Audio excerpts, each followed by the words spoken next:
今天和大家分享的这个酒店呢，在箱根，日本箱根强罗温泉里面的一家酒店。我们去的那时候感觉这个酒店大家还很少去评论，网上的信息也少，那我们就去了。在强罗就登山电车的第一站上，然后沿着登山电车的线一直往上走，其实蛮近的啊，不像地图里感觉这么远。到差不多中强罗的那一站，下来就好了。中强罗下来以后，你从车站其实一出来右转，沿着这个大斜坡上来，就是这个这个酒店，其实非常的方便。酒店整体的位置环境那不用说，真的是非常好，因为整个箱根的环境就很好。如果对强罗温泉比较有兴趣的朋友，或者没体验过的话，可以看一下试一下，因为每一个温泉有不同的药效嘛。那强罗这边酒店其实算是比较大的一家，可以看到酒店的正门就跟传统的那种酒店一样了，不是那种小型的酒店的感觉，但其实客房并不多。那到了正门，同样都是迎宾的小姐姐，来这边帮你们很热情的把所有的行李全部都放到你的客房内，这个时候你就不需要管行李了。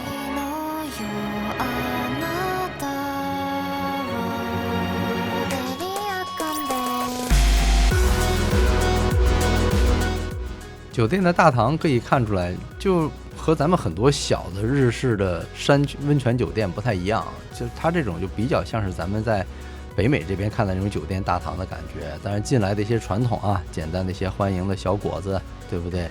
热茶都会备齐的。那如果喜欢购物的朋友可以在这边看一看，因为这家酒店的香就是用来烧的那种拜佛的香，但是禅香了，檀香蛮不错的，味道非常的特别，我们也有带回来一些，那纪念品在这边都能看得到。酒店整个的大厅的装修大家可以看到非常漂亮。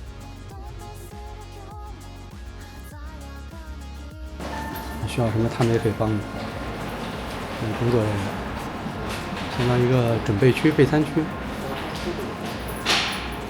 哦，还看清了，这是 draft beer。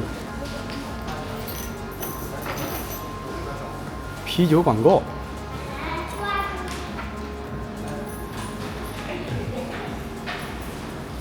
这应该就是王小五刚才喝的这个饮料，看着就浓。Detox water， 这是个好东西。这个一定就是牛奶了吧？我的天哪 ！Ice coffee。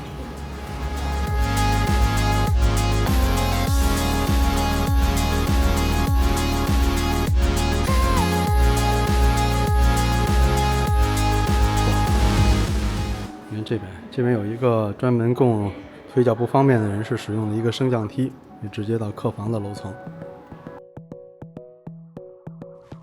选一下转天早上早饭要吃的鱼，选完了以后我们就去客房了。进酒店竟然还没脱鞋，这是我很意外的。从上门到大厅。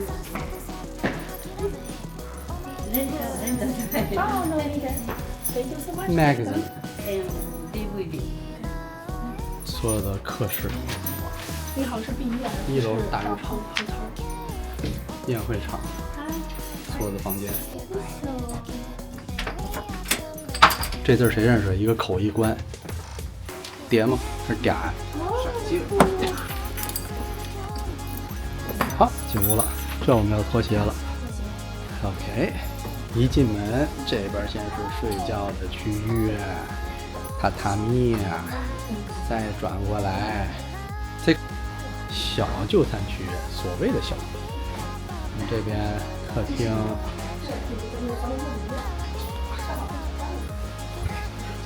这有一个小的WiFi。好，他会带您去您的房间。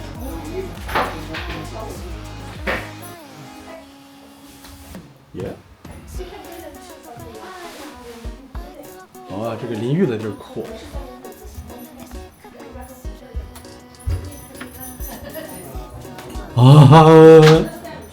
这边等于就是户外了，在这边哇裸浴，在这边全都能看得一清二楚。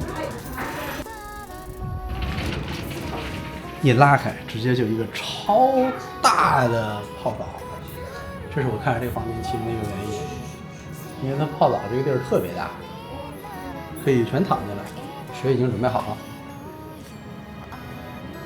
那可惜啊，本来我订了这个房间，本来是想要这个 corner unit 这边有一个吊床的，但它这没有，稍微有点可惜啊，美中不足。那边是另一个酒店吗？就小一点了。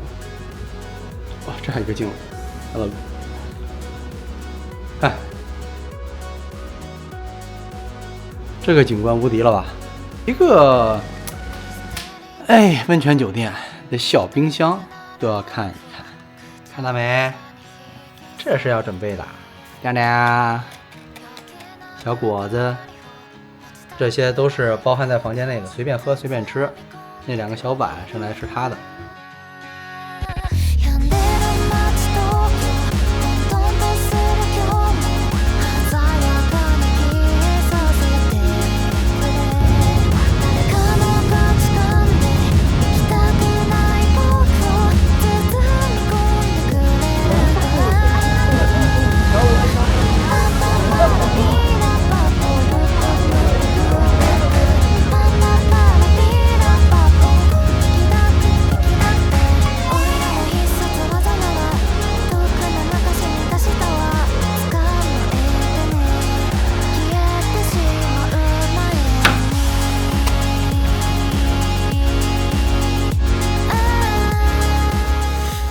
白天才能在这看到阳台看出去的美景，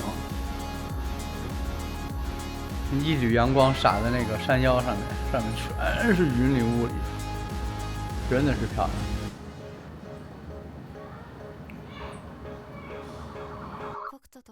到了晚餐的环节呢，整体的食物我觉得还是中规中矩吧，并没有太惊艳到我个人啊。但是其实他给的料还是蛮不错的，大家也可以从菜单里面有兴趣去看一看，包括河豚啊，对不对？A5和牛啊，这些都是保留项目了。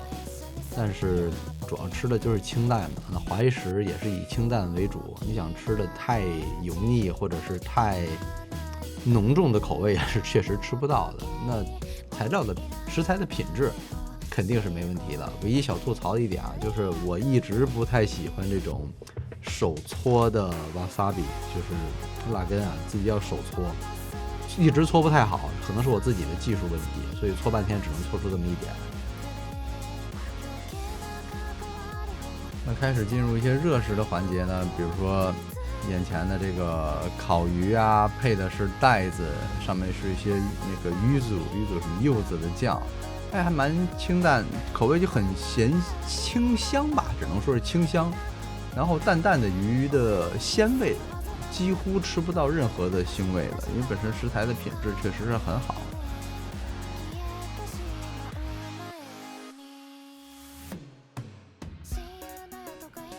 这个小蒸芋头让我真的是惊艳到了，它很香，然后带着淡淡的本身芋头里面的甜味，然后稍微汤里呢有一点点的咸，整体的口味搭配起来也蛮不错的。反正这次去日本，我是对芋头啊，包括大家肯定对烤红薯这些东西都应该是蛮喜欢的。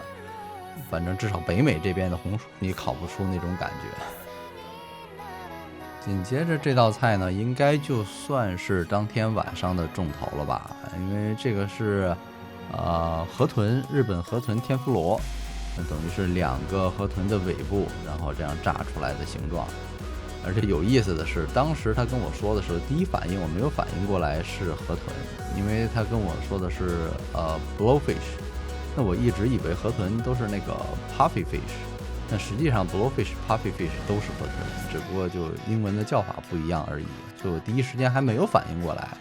后来我看到他那个菜单上，我才反应过来，哎呦，这原来是河豚啊！因为当天晚上是完全不知道会是有一道河豚的菜在里面，这也算是意外之喜吧。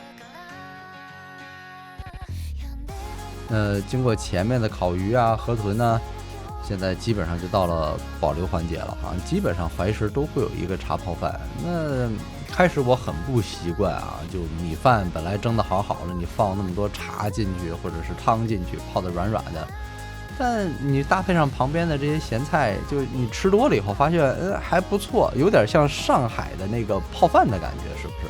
就那种感觉。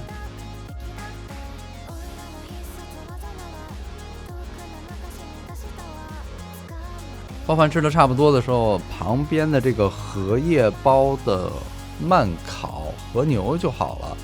它原料表上写的这个酱啊是 miso， 但是实际上大家可以想象，这个口味吃起来就跟咱们北方也好，或很多能买到那种甜面酱，或者不像甜面酱，是炸酱的口味，就是以咸口为主，几乎没什么甜味的酱，就吃起来很奇怪，因为和牛几乎是在荷叶里面包着焖熟的感觉，反正我个人喜欢是烤的焦一焦的那种，你知道梅拉德反应的这种感觉。那焖熟的感觉，我个人并不是特别的喜欢啊。餐后甜点一般都是我最不期待的环节，但是去过，其实在日本旅游过朋友都知道啊，这个日本的水果奇贵无比，那冲着这个价格，我觉得还是应该尊敬它，都吃完。那其实比较惊艳的是中间那个黄黄的那个 orange mousse， 就是橘子慕斯吧，没想到还不错，就甜品的最高评价就是吃起来不甜。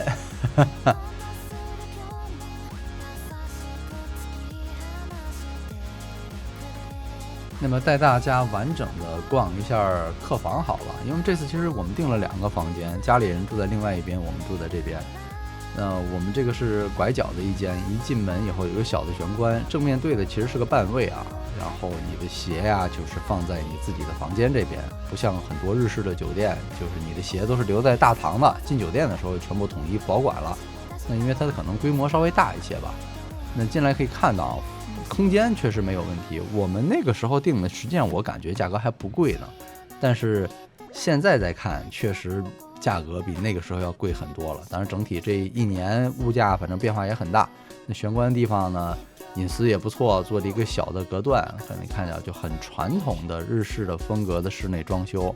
然后呢，属于现代日式装修派系的这么一个整体的装修氛围吧。那可以看到睡的地方呢，在靠屋子的后面，那前面有很大的一块榻榻米的地方，就这个屋子实际上如果有需要的话，可能最多能睡到4个人还是5个人呢，是没有问题的。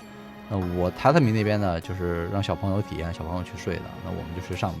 那床其实2个你对在一起的话，上面睡3个人是完全没问题的。可以看到床头的地方啊，用了一些小的这种灯啊、挂灯、盐块啊、石块做了一些装修装饰。整体的氛围呢也比较舒适 cozy， 能够放松下来吧。然后酒店的卫生也不错，这个其实我出去旅游蛮看重酒店卫生的，你可以小可以偏都可以，但是你要脏我就受不了了，因为知道大家出去谁都不想弄卫生环境不好嘛。旁边应该是另外的一个酒店的客房吧，我觉得。然后窗户呢，白天你拉开没人嘛 OK， 晚上的时候你合上就行了。上面整个的顶部我还非常的手欠去摸了一遍，整个的这上面顶部一圈没有灰，非常的干净，这个绝对是好评，就看不到的地方也很注意。这边是玄关正面对着的一个小的景观，非常就日式嘛，很喜欢做这种特别小的景观，上面拿一个射灯打在墙上，一定特定角度挂一个花，确实蛮不错。那么我们再往前面走，它有很大的挂外套的地方，我觉得夏天可能大家不穿那么多外套啊，不太需要。但冬天我觉得一进门有这么一个挂外套的地方，放包的地方很友好。那所有的浴袍啊，所有的需要的换的衣服啊，浴场的衣服啊，全部都在这2个柜子里面，所以你也是整体收纳来讲空间很大。那么用过衣服全部都扔在这边了。酒店自己的小吧台，那你如果喝茶的朋友，对不对？那想冲一包茶、泡一包茶，包括手打绿茶，所有的东西都有，酒杯也全部都已经摆好了。那它比较好的一点就是它酒吧这个酒柜里面的饮料每天都会给你更新的，所以你就喝就好了，你就用就好了。包括里面的果冻，打开了以后也全部都是当天用完了，全部会给你更新。包括你现在所看到的这些咖啡，因为我们连续住了2晚，就你只要第一天能用得完，你第2天回来早上的时候，它会全部都给你再续满。包括下面一些小的坚果呀，这些都是包括在你的房费范围内的。那其实我比较喜欢的是这个果冻啊，你看只剩下这个梅子都没吃，黄桃的那个其实蛮好的。然后空气净化器，对不对？空气加湿器这是必须的了。然后有这么一块地方呢，正好可以放行李。如果对于行李多的朋友来讲，我觉得也是非常友好的。其实屋内的空间可以看到非常大啊，包括如果大家吃晚饭，如果想选择想在屋内吃的话，屋内的这个餐桌的地方是完全够的，可以看到空间是很好的，而且整体的氛围呢，正好背靠在房间里面的一侧，正冲的是拉门景观的位置，所以整体的摆放我觉得是不错的，很适合。就这个房间实际上3个人住，稍微有一些大了。如果比如说有个4个人，或者是4、5个人，那可能会更好一些吧。那2、3个人住的话，对于我们来讲就稍微有点浪费了，因为其实主要的时间都在香根的山上啊，或者是大永谷啊，都出去了。实际上在房间里面的时间并不是很多。那可以看到整个的背景也用了很多的隐藏的灯带啊，做了氛围。那更不用说上面的 drop ceiling 上面全部都是有这些隐藏的射灯的。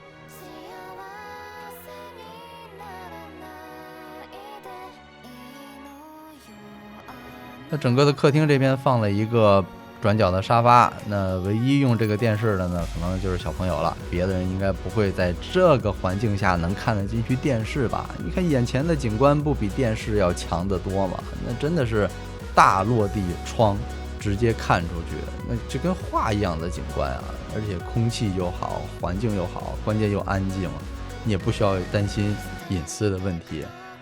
不会有人没事拿无人机往外飞吧？除非像我们这种。当然，去日本旅游之前，如果要飞无人机，一定做个注册，非常的简单，并不是很繁琐的事情。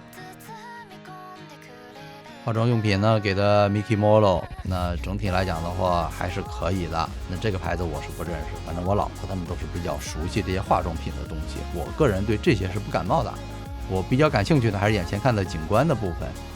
你看，其实你把窗帘全部拉上以后啊，是可以和外面完全的隔绝的。包括卫生间这边啊，你把这些窗帘全部放下来，就能够完全隔绝掉。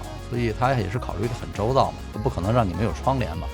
那出来可以看到，这个温泉的汤池真的非常的大。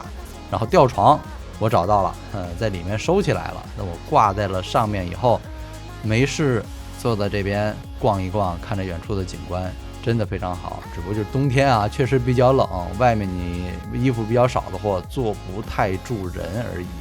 但是景观真的很好，透过2个山间之间看出去，还能看到一点海岸线，整体的环境绝对没话说。然后考虑到隐私啊，下面所有的窗户的地方也都是有这种帘子的，可以放下来，这样你半身是有一个遮挡的状态。不过对面没人看得到你，是不是？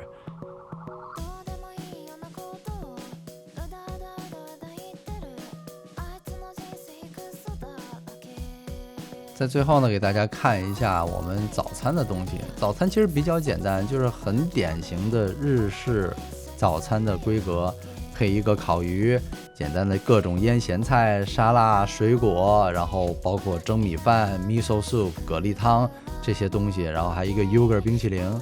简简单单，并没有太惊艳。但是说实话，我觉得可能去日本旅游的朋友应该不会饿吧，因为就不停的在吃，感觉走到哪儿吃到哪儿。有的时候吃的稍微清淡一点、简单一点，反正是蛮舒服的。因为这种餐是比较适合亚洲人的胃口的，不像是早上的那种美式早餐，你知道，早上直接 oatmeal 几个煎蛋、bacon 往上一放，你根本就吃不进去啊。